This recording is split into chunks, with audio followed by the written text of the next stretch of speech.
Yeah, and speaking of operational excellence, so my favorite chapter in the book is actually chapter 6, which is all about operational excellence. And one of the reasons I Mhm. like it so much is that you talk about these levers. I think you mentioned 8 of them Yeah.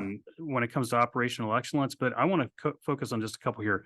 The first one, level one, is hire with excellence. You say if you don't have the right people in the right roles, you won't achieve operational excellence. Now, one of the things you talk about when it comes to recruiting the right people is a very counterintuitive statement, which is this: that paying higher wages than your competitors only attracts more low quality employees. That is very counterintuitive. Unpack that a little bit more.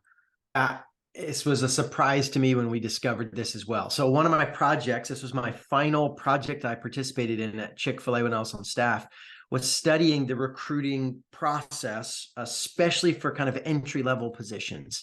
Mm. They're trying to bring quality leaders in, high quality people to run these restaurants, but this isn't master's level, 20 years of experience typically.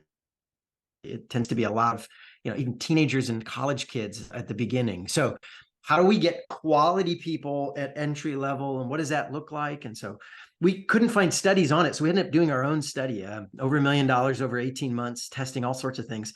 And one of the things we found is that on pay, here's how pay works. It's unique. Pay is not like all the other factors that get you quality people. Pay is the first critical table stakes. Until you pay fair, nothing else matters but pay. If you underpay for your space, for your industry, for your region, then I don't care how cool the rest of your company is. The smart people know what's fair, and they're not going to stay or apply to jobs that aren't Mhm. fair pay. Then you get a slight bump from being what I call generous, 5 to 10% above kind of the middle of the bell curve.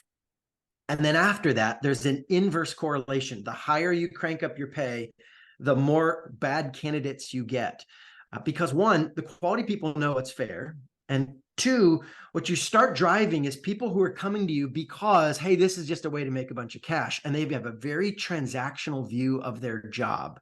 Hey, how much money can I make for the least amount of effort?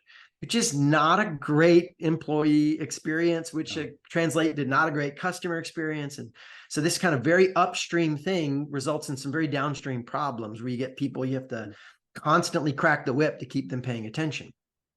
So that's again what we found is you pay at least fair, maybe 5 to 10% above market average to get some of like signal. Hey, we're looking for quality people. And then after that, it's all the other things that get people excited. It's the quality of the leader. It's the mission of the company. It's the training opportunities on the job. It's the people they get to work with. Do I like these people? It's the rest of the work. Do I have a career opportunity here? All that stuff is what the quality people are looking for.